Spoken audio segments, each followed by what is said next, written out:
வெள்ளிக்கிழமை நிஃப்டி மோர் தென் 200 பாயிண்ட்ஸ் கிட்ட ஃபால் ஆச்சு. 500 பாயிண்ட்டுக்கு மேலே பேங்க் நிஃப்டி ஃபால் ஆச்சு. அந்த வெள்ளிக்கிழமையோட ஹையை நிஃப்டி இன்னைக்கு பிரேக் பண்ணியிருக்கு. பட் ஆனால் பேங்க் நிஃப்டி ஃப்ரைடே ஹையை பிரேக் பண்ண முடியல. பட் ஓவரால் மார்க்கெட் இன்னைக்கு பிராட் மார்க்கெட்லேயும் சரி, செக்டார்லேயும் சரி கம்ப்ளீட்டாக பாசிட்டிவாக முடிஞ்சிருக்கு. செக்டாரில் ஒரே ஒரு இண்டெக்ஸ் மட்டும் ஒரு ஸ்லைட் நெகட்டிவாக க்ளோஸ் ஆகிருக்கு. அதுக்கு என்ன காரணம் அப்படின்றதையும் நம்ம பார்க்கலாம். ஸோ ஓவரால் இன்னைக்கு மார்க்கெட் எப்படி இருந்தது, குவார்ட்டர்லி ரிசல்ட் அனௌன்ஸ் பண்ண கம்பெனிஸோட இம்பாக்ட் எப்படி இருந்தது, தொடர்ந்து செவ்வாய்க்கிழமை ட்ரேடிங் செஷனில் என்னென்ன ஸ்டாக்ஸு, நிஃப்டி அண்ட் பேங்க் நிஃப்டியோட லெவல்ஸ் என்ன ஃபாலோ பண்ணலாம் அப்படின்றத பார்க்கலாம். 212 பாயிண்ட் நிஃப்டி பாசிட்டிவாக இன்னைக்கு க்ளோஸ் ஆகிருக்கு. 24,575 முடிஞ்சிருக்கு. இதில் ரொம்ப முக்கியமாக கவனிக்க வேண்டியது என்னென்னா, next 50 index more than 1% increase ஆகிருக்கு பிராட் மார்க்கெட்டில். இதை தவிர மற்ற எல்லா இண்டெக்ஸுமே பிலோ 1%க்குள்ளவே க்ளோஸ் ஆகிருக்கு. 50 ஸ்டாக் நிஃப்டி 50ல் 44 ஸ்டாக் இன்னைக்கு பாசிட்டிவ். அதானி என்டர்பிரைசஸ் முதல் இடத்துல 4%க்கு மேலே இன்க்ரீஸ் ஆகிருக்கு. இன்றைக்கி கவனிக்கக்கூடிய விஷயம், அதானி குரூப்பில் அதானி என்டர்பிரைசஸ் மட்டும்தான் இன்க்ரீஸ் ஆச்சு. மற்ற எந்த ஸ்டாக்லேயும் பெரிய அளவுக்கு பையிங் இல்லை, பட் பாசிட்டிவாக க்ளோஸ் ஆகிருக்கு. ரெண்டாவது இடத்துல quarterly result Tata Motors result எதிர்பார்த்த அளவுக்கு இல்லை அப்படின்றது ஒரு பக்கம் இருந்தாலும், மேனேஜ்மெண்ட் கமெண்ட்ரி ப்ரோக்கரேஜஸோட அப்டேட் நியர்லி 3% கிட்ட இன்னைக்கு பாசிட்டிவாக க்ளோஸ் ஆகிருக்கு. எட்டர்னல் அதே மாதிரி ஸ்விக்கி இந்த 2 ஸ்டாக்குமே இன்றைக்கி ஒரு பாசிட்டிவ் க்ளோசிங். வெள்ளிக்கிழமை வியாழன் வெள்ளியில் ரிசல்ட் வந்த கிராசிம் அதோட ரேட்டிங் அப்டேட் நடந்தது. இப்போ இன்றைக்கி வந்து பார்த்திங்கன்னா நியர்லி 2% இன்க்ரீஸ் ஆகிருக்கு. ஹெல்த் கேர் ஸ்டாக்ஸில் இன்றைக்கி பையிங் டானாக இருந்தது. Apollo hospital more than 2% increase ஆகிருந்தது. ட்ரெண்ட் லிமிடெட் ரொம்ப முக்கியமானது State Bank of India result வெள்ளிக்கிழமை மார்க்கெட் ஹவர்ஸில் வந்தது. ஆனால் அன்றைக்கி நியூட்ரலாக க்ளோஸ் ஆன எஸ்பிஐ இன்றைக்கி மோர் தென் 2% இன்றைக்கி பாசிட்டிவாக க்ளோஸ் ஆகிருக்கு. சிமெண்ட் ஸ்டாக்ஸில் இன்றைக்கி பையிங் இருந்தது. அல்ட்ராடெக்கும் ஒரு மோர் தென் 2%, அதே போல் கிராசிமும் பாசிட்டிவாக ரைஸ் ஆகிருந்தது. அதானி போர்ட்ஸ் 1%, சன்ஃபார்மா மோர் தென் 1% இன்றைக்கி பாசிட்டிவாக இருந்தது. இல்லை நெகட்டிவாக 6 ஸ்டாக்கு, ஆனால் எந்த ஸ்டாக்குமே மோர் தென் 1% இறங்கலை. லெஸ் தென் 1%க்குள்ளவே நெகட்டிவாக இருந்தது. டாப் லூசரில் ஹீரோ மோட்டார் இன்னைக்கு 0.7% இறங்கி இருந்தது. நெக்ஸ்ட் 50 இண்டெக்ஸில் பார்த்தீங்கன்னா ஸ்விக்கி எப்படி நம்ம நிஃப்டி 50ல் எட்டர்னல் இன்க்ரீஸ் ஆகிருந்தது, அதே மாதிரி ஸ்விக்கி ரொம்ப ஸ்ட்ராங்கான bounce back. Adani Power last hour ட்ரேடில் ஒரு பவுன்ஸ் பேக் இருந்தது. 597ல் 3% பாசிட்டிவாக இருந்தது. Power finance more than 3%. VBL global ஆப்ரேஷனுக்கான அவங்களோட பிளான்ட் நியூ பிளான்ட்டில் கமர்ஷியல் ப்ரொடக்ஷன் ஸ்டார்ட் பண்ணியிருக்கிற நியூஸ் ஆல்ரெடி என்னோட டெலகிராம் குரூப்லேயும் நான் ஷேர் பண்ணியிருந்தேன். மேபி டெலகிராம் குரூப்பில் இல்லை அப்படின்னா லிங்க் டிஸ்கிரிப்ஷனில் இருக்குது, நீங்கள் யூஸ் பண்ணிக்கலாம். சீமென்ஸோட குவார்ட்டர்லி ரிசல்ட்டு இன்றைக்கி ஓப்பனிங்கில் வீக்காக தான் ஓப்பன் ஆச்சு, மோர் தென் 2% டவுனில். பட் அதுக்கப்புறம் கொஞ்சம் கொஞ்சமாக ரெக்கவர் ஆன சீமென்ஸ் நியர்லி 3% பாசிட்டிவாக இருந்தது. லாஸ்ட் வீக் தொடர்ந்து இறங்கிட்டு இருந்த ரியல்டி செக்டார் இந்த வாரம் பவுன்ஸ் பேக் ஆகிருக்கு. டிஎல்எஃப் மோர் தென் 2% இன்க்ரீஸ் ஆகிருந்தது. ப்ரெஸ்டீஜ் 3% பாசிட்டிவாக க்ளோஸ் ஆகிருக்கு. பிஎஸ்யூவில் எஸ்பிஐயோட result impact, bank of Baroda, PNB, முக்கியமாக இந்தியன் பேங்க் ரொம்ப ஒரு ஸ்ட்ராங்கான பவுன்ஸ் பேக், ரெக்கார்ட் ஹையை இன்றைக்கி பிரேக் பண்ணியிருக்கு. பேங்க் ஆஃப் பரோடா 2% கிட்ட பாசிட்டிவாக இருந்தது. அதானி கிரீன் 1% பாசிட்டிவாக இன்றைக்கி க்ளோஸ் ஆகிருக்கு. இல்லை நெக்ஸ்ட் 50ல் பார்த்தீங்கன்னா ஒரே ஒரு ஸ்டாக் ஹேவல்ஸ் மட்டும் மோர் தென் 1% இன்றைக்கி இறங்கியிருந்தது. பேங்க் நிஃப்டியில் ஏயு ஸ்மால் ஃபினான்ஸ் பேங்க்கை தவிர்த்து மற்ற எல்லா பேங்க் ஸ்டாக்குமே இன்றைக்கி பாசிட்டிவாக இருந்தது. பிஎன்பி எஸ்பிஐ லீட் பண்ணியிருக்கு பேங்க் நிஃப்டியில். மிட் கேப் 100ல் 73 ஸ்டாக் பாசிட்டிவ், 26 ஸ்டாக் இன்றைக்கி நெகட்டிவ். ரொம்ப முக்கியமாக பாலிசி பஜார், பேடிஎம் இந்த 2 ஸ்டாக் தான் ரொம்ப ஸ்ட்ராங்கான பவுன்ஸ் பேக், மோர் தென் 5%. சுப்ரீம் இண்டஸ்ட்ரீஸ் மோர் தென் 4% இன்க்ரீஸ் ஆகிருக்கு. அசோக் லேலண்ட் இன்றைக்கி 3%க்கு மேலே இன்க்ரீஸ் ஆகிருந்தது. பிஎஸ்யூ பேங்க்கில், யூனியன் பேங்க் மிட் கேப்பில் 3%, அதே போல் ஓப்ரை ரியாலிட்டி, பாரத் ஃபோர்ஜ் இந்த ஸ்டாக்ஸ்லாம் மோர் தென் 3 to 5% கிட்ட இன்றைக்கி பாசிட்டிவாக இருந்தது. பட் ஆனால் இதுக்கு முன்னாடி நம்ம ஒரு செக்டார் கவனிச்சிடணும். ஏன்னா செக்டார் பக்கம் வரும்போது இன்றைக்கி ஒரே ஒரு செக்டார் மட்டும் 0.7% கிட்ட இறங்கி இருந்தது அப்படின்னு சொல்லியிருந்தேன். அது எதனால்? இதில் நம்ம பிஜி எலக்ட்ரோ பிளாஸ்ட் ஆக்சுவலாக இந்த ஸ்டாக் லாஸ்ட் வீக் வெள்ளிக்கிழமை 24% கிட்ட இறங்கியிருந்தது. ஃபோர்காஸ்டிங் கைடன்ஸ் வந்து கட் பண்ணியிருந்தது ஒரு நெகட்டிவ். இன்றைக்கும் இந்த ஸ்டாக் 13% ஃபால் ஆகிருக்கு. முக்கியமாக இந்த ஸ்டாக் எஃப்என்டோவில் இருக்கிறதுனால இந்த ஃபால் தொடர்ந்து அடுத்தடுத்த வீக்னஸ் இருந்தது. அதே மாதிரி எலக்ட்ரானிக்ஸ் மேனுஃபேக்சரிங் கம்பெனி பிஜிஎல்லோட ஃபால் ஆம்பர் என்டர்பிரைசஸில் இருந்தது. ஏர் கண்டிஷனர் ஸ்டாக்ஸ் ப்ளூ ஸ்டாரோட ஃபோர்காஸ்டிங் வந்து கைடன்ஸை குறைச்சிருந்தது. ஓல்டாஸ், ப்ளூ ஸ்டார் ஆக்சுவலாக ஓல்டாஸ் வந்து குவார்ட்டர்லி ரிசல்ட்னால வீக்காக இருந்தது. நியர்லி 5 to 6% ஓப்பனிங்லேயே ஃபால் ஆயிருந்தது. ப்ளூ ஸ்டாரும் மோர் தென் 2%. அதே போல் ஹேவல்ஸ் 1% இறங்கியிருந்தது. Crompton, century ply. ஸோ கம்ப்ளீட்டாக இந்த கன்சூமர் டூரபிள்ஸ் ஃபால் ஆனதுக்கு இந்த வோல்டாஸோட ரிசல்ட்டு, ப்ளூ ஸ்டாரோட கைடன்ஸ் குறைச்சிருக்கிறது, பிஜிஎல்லோட ஃபால். இந்த 3 விஷயம்தான் இந்த செக்டார் இறங்கி இருக்கிறது. இன்னொரு பக்கம் பிஎஸ்யூ பேங்க் தான் இன்னைக்கு top sectoral gainer, more than 2%. எஸ்பிஐயோட ரிசல்ட் ஒரு one of the reason. Nifty auto index more than 1% இன்னைக்கு ரொம்ப பாசிட்டிவாக இருந்தது.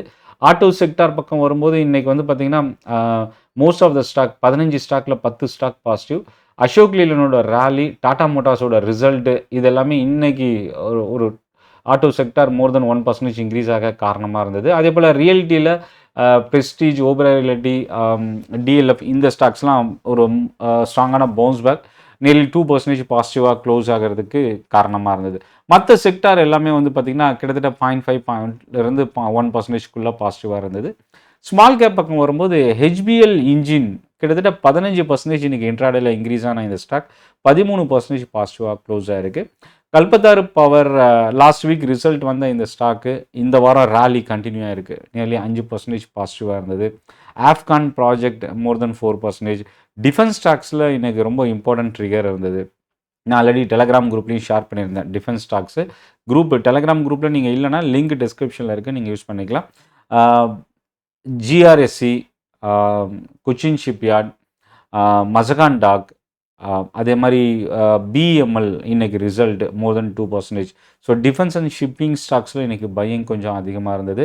இல்லை ஷிப்பிங் கார்பரேஷனோட ரிசல்ட் வெள்ளிக்கிழமை வந்திருந்தது. ஒரு சில ரயில்வே ஸ்டாக்ஸில் இன்றைக்கி பையிங் இருந்தது. இர்கான் இன்டர்நேஷ்னல் இன்றைக்கி மோர் தென் 2% பாசிட்டிவாக இருந்தது. ஆனால் டிடாகர் வந்து ஒரு ஸ்லைட் நெகட்டிவ் ஜோனோட முடிஞ்சிருக்கு. Capital market stocks, MCX, BSc இந்த ஸ்டாக்ஸ்லாம் இன்றைக்கி பாசிட்டிவாக இருந்தது. முக்கியமாக ஆனந்த் ரதி மோர் தென் 3 to 5% இன்றைக்கி இன்க்ரீஸ் ஆகிருந்தது. ரயில்வே ஸ்டாக்ஸில் இன்றைக்கி பையிங் கொஞ்சம் இருந்தது. ரயில்டெல்லையும் இன்றைக்கி ஒரு பாசிட்டிவ் ட்ரெண்ட். இன்னொரு பக்கம் பார்த்திங்கன்னா டிடாகர் 4% இன்றைக்கி ஃபால் ஆகிருந்தது. ஐஜிஐஎல், சொனட்டா சாஃப்ட்வேர், வெல்ஸ்பூன் லிவிங், ஆக்சுவலாக இந்த டெக்ஸ்டைல் ஸ்டாக்ஸில் இன்றைக்கி வீக்னஸ் இருந்தது.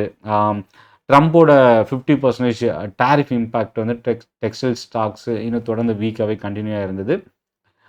இதை தாண்டி இன்னைக்கு வந்து பார்த்திங்கன்னா பிஎஸ்யூ பேங்க்கில் இந்தியன் பேங்க், யூனியன் பேங்க் தான் லீட் பண்ணியிருக்கு டாப் கெய்னரில். ரியல்ட்டியில் வந்து ப்ரெஸ்டீஜ், ஓபராய் லீட் பண்ணியிருக்கு. ஹெல்த் கேரில் பார்த்திங்கன்னா Fortis and health care, Fortis, Apollo hospital, Zydus life இன்றைக்கி லீட் பண்ணியிருக்கு. ஆட்டோ இண்டெக்ஸில் டியூப் இன்வெஸ்ட்மெண்ட், அசோக் லேலண்ட் இந்த 2 ஸ்டாக்கும் லீட் பண்ணியிருக்கு பாசிட்டிவ் க்ளோசிங். ஸோ இப்போது இன்றைக்கி லைவ் மார்க்கெட்டில் என்னென்ன நியூஸ்லாம் வந்திருந்தது. ஐசிஐசிஐ பேங்க்கினுடைய மினிமம் பேலன்ஸ் மெயின்டைன் பண்ணுறதை இன்க்ரீஸ் பண்ணியிருந்தாங்க. அது வந்து ஒரு ஐசிஐசிஐ பேங்க்குக்கு ஒரு நெகட்டிவ் இம்பேக்ட் தான். பட் ஆர்பிஐ ஒரு நியூஸ் கொடுத்தது, பேங்க்ஸ் மினிமம் பேலன்ஸ் வந்து அவங்களோட விருப்பம் அப்படின்றதையும், அதில் எந்த ஒரு ரெஸ்ட்ரிக்ஷனும் ஆர்பிஐ ரெகுலேட்டர் சைடில் இல்லைன்னு கொடுத்துருந்தது. இது வந்து ஐசிஐசிஐ பேங்க்குக்கு ஒரு செட்பேக் அப்படின்னு சொல்லலாம் நியர் டேர்முக்கு. ஆயில் மார்க்கெட்டிங் கம்பெனிஸில் எல்பிஜி சப்சிடி 30,000 கோடி ரூபா அளவுக்கு கொடுத்தது. பெரிய அளவுக்கு இம்ப்ரூவ்மெண்ட் இல்லை அப்படின்னாலும் நியூட்ரலாக க்ளோஸ் ஆகிருக்கு. Bharat petroleum, Hindustan petroleum. Doctor Reddy Telangana யூனிட்டில் வந்து பார்த்திங்கன்னா யூஎஸ்எஃப்டிஏ இஏஆர் கிளாஸிஃபை பண்ணியிருக்கிறாங்க. டாம்ஸோட குவார்ட்டர்லி ரிசல்ட், டாம்ஸ் இண்டஸ்ட்ரீஸ் மோர் தென் 10% இன்னைக்கு இன்ட்ராடேல இன்க்ரீஸ் ஆகிருந்தது. பவர் மிக் ப்ராஜெக்டோட ரிசல்ட் வந்திருந்தது. IDFC first bank RBI nod receive பண்ணியிருந்தது. பிரிகேட் நியூ ப்ராஜெக்ட் லான்ச் பண்ணியிருக்கிறது. இதெல்லாமே ஒரு பாசிட்டிவ் இம்பேக்டாக இருந்தது.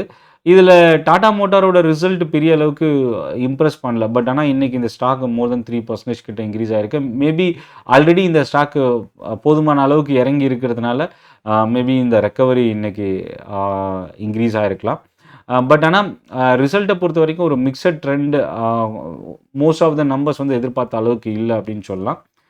பட் எலக்ட்ரிக் வெஹிக்கிள் செக்மெண்ட்டில் வந்து ரொம்ப ஸ்ட்ராங்கான க்ரோத் கொடுத்துருக்குறாங்க.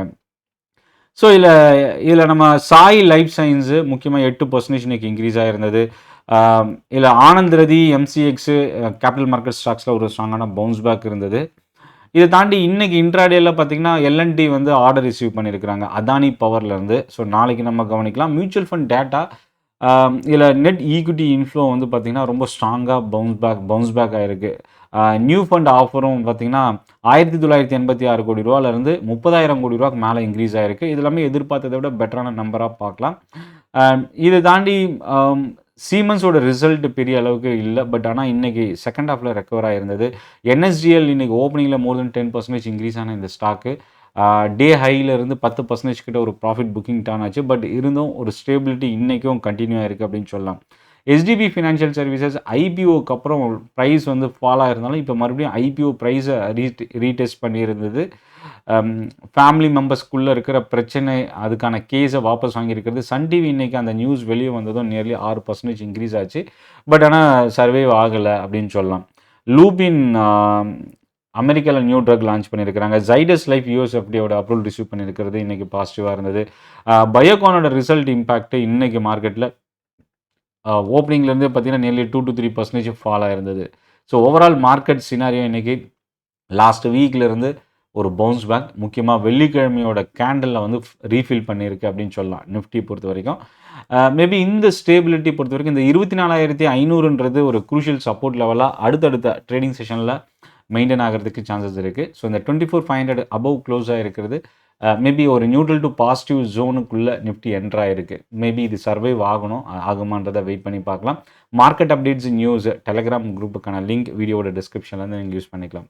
இந்த செஷன் யூஸ்ஃபுல்லாக இருந்ததுன்னா கமெண்ட்டில் உங்களோட ஃபீட்பேக் நீங்கள் ஷேர் பண்ணுங்கள். நன்றி, வணக்கம்.